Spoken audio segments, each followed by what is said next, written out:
ನಮ್ಮ ನಿಮ್ಮೆಲ್ಲರ ಅಚ್ಚುಮೆಚ್ಚಿನ ಒಬ್ಬ ರಾಜಕಾರಣಿ ಅಂತ ಹೇಳೋದಕ್ಕೆ ಬದಲಾಗಿ ಒಬ್ಬ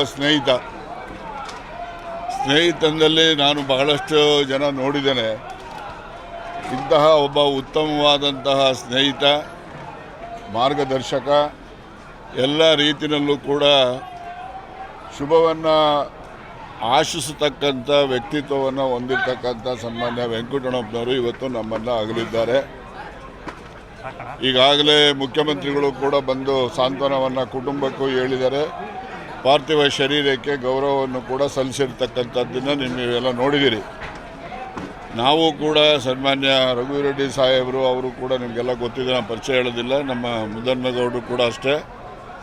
ಇನ್ನು ಬಹಳಷ್ಟು ಜನ ಈ ಕಡೆ ಆಂಧ್ರ ಪ್ರದೇಶದ ಸಚಿವರುಗಳು, ಶಾಸಕರುಗಳು, ಮಾಜಿ ಶಾಸಕರುಗಳು, ಎಲ್ಲ ಪಕ್ಷದವರು ಬಂದಿರತಕ್ಕಂಥದ್ದು.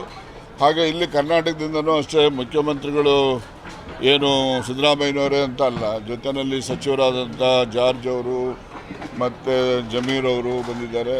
ಹಾಗೆಯೇ ಇಲ್ಲಿನ ಲೋಕಸಭಾ ಸದಸ್ಯರಾಗಿರ್ತಕ್ಕಂಥ ಸನ್ಮಾನ್ಯ ಕಾರಜೋಳರವರು ಕೂಡ ಬಂದು ಸಂತಾಪವನ್ನು ಸೂಚಿಸಿ ಅವರ ಪಾರ್ಥಿವ ಶರೀರಕ್ಕೆ ತಮ್ಮ ನಮನವನ್ನು ಸಲ್ಲಿಸಿರ್ತಕ್ಕಂಥದ್ದು.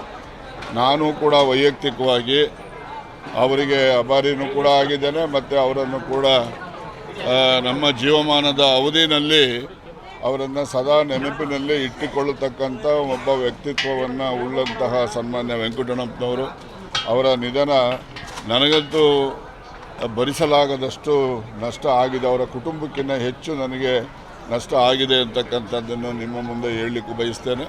ಅವರ ಆತ್ಮಕ್ಕೆ ಶಾಂತಿ ಭಗವಂತ ದೊರಕಿಸ್ಕೊಡ್ಲಿ. ಜೊತೆಯಲ್ಲಿ ಅವರ ಕುಟುಂಬಕ್ಕೂ ಕೂಡ ಅವರ ಅಗಲಿಕೆಯನ್ನು ತಡಿತಕ್ಕಂಥ, ಸಹಿಸ್ತಕ್ಕಂಥ ಶಕ್ತಿ ಭಗವಂತ ದಯಪಾಲಿಸಲಿ ಅಂತೇಳಿ ನಾನು ಈ ಸಂದರ್ಭದಲ್ಲಿ ನಿಮ್ಮ ಮೂಲಕ ಭಗವಂತನಲ್ಲಿ ಪ್ರಾರ್ಥನೆಯನ್ನು ಕೂಡ ನಾನು ಮಾಡಲಿಕ್ಕೆ ಬಯಸ್ತೇನೆ. 2 ದಿವಸದ ಮುಂಚೆ ಮಾತ್ರ ಅಮೇರಿಕಕ್ಕೆ ಹೋದೆ. ನನಗಲ್ಲಿ 2 ದಿವಸ ಒಂದು ಕೋಆಪರೇಟಿವ್ ಕಾನ್ಫರೆನ್ಸ್ ಇತ್ತು. ಇಂಟರ್ನ್ಯಾಷನಲ್ ಕೋಆಪರೇಟಿವ್ ಬ್ಯಾಂಕಿಂಗ್ ಅಸೋಸಿಯೇಷನಿಂದ ಒಂದು ಸಿಂಪೋಸಿಯಂನಲ್ಲಿ ನಾನು ಒಂದು ಪೇಪರ್ ಪ್ರೆಸೆಂಟ್ ಮಾಡಬೇಕಾಗಿತ್ತು. ಇವತ್ತು ನನಗೆ ಇದು ವಿಷಯ ತಿಳಿದ ಕೂಡಲೇ ನನಗೆ ಎಲ್ಲ ಕಾರ್ಯಕ್ರಮಗಳಿಗಿನ್ನ ಅವರ ಅಂತಿಮ ದರ್ಶನ, ಅವರ ಒಂದು ಅಂತ್ಯಕ್ರಿಯೆಯಲ್ಲಿ ಭಾಗವಹಿಸ್ತಕ್ಕಂಥದ್ದು ಪ್ರಾಮುಖ್ಯ ಅಂಥೇಳಿ ನಾನು ಅಲ್ಲಿಂದ ಬಂದಿದ್ದೇನೆ ಹೊರತು ನಾನು ಇನ್ಯಾವುದೇ ಕಾರ್ಯಕ್ರಮಕ್ಕೋಸ್ಕರ ನಾನು ಬಂದಿಲ್ಲ. ಅದರಿಂದ ನಾನು ಅವರ ಅಂತ್ಯಕ್ರಿಯೆಯಲ್ಲಿ ಭಾಗವಹಿಸ್ತಕ್ಕಂಥದ್ದು ನನ್ನ ಒಂದು ಆದ್ಯ ಕರ್ತವ್ಯ.